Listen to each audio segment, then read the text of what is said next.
ಕಿಡಿಗೇಡಿಗಳ ಕೃತ್ಯಕ್ಕೆ ಅಡಿಕೆ ಹಾಗೂ ತೆಂಗು ಸಸಿಗಳು ಬಲಿ. 2 ವರ್ಷದ 30 ಅಡಿಕೆ 25 ತೆಂಗು ಸಸಿಗಳ ಮೇಲೆ ಕಿಡಿಗೇಡಿಗಳ ಕ್ರೌರ್ಯ ಮೆರೆದಿದ್ದಾರೆ.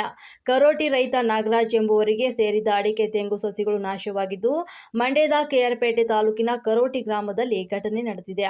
ಹಳೆಯ ದ್ವೇಷಕ್ಕೆ ಅಡಿಕೆ ಹಾಗೂ ತೆಂಗು ನಾಶ ಮಾಡಿರುವ ಶಂಕೆ ವ್ಯಕ್ತವಾಗಿದೆ.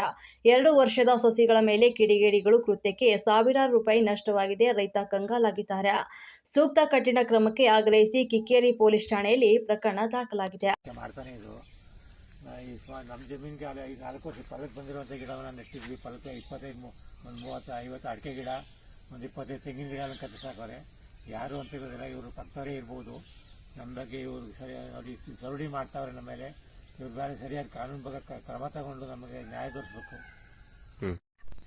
ನಮ್ಮ ಜಮೀನಲ್ಲಿ ಪಕ್ತಾರ ಅಂತ ಗೊತ್ತಿಲ್ಲ, ಬೇರೆ ಅಂತ ಗೊತ್ತಿಲ್ಲ. ತೆಂಗಿನ ಸಸಿ ಅಡಿಕೆ ಸಸಿ ಹಾಕೋರ ಬಿಟ್ಟು ನಮಗೆ ನ್ಯಾಯ ಕೊಡ್ತೀವಿ ಪ್ಲೀಸ್.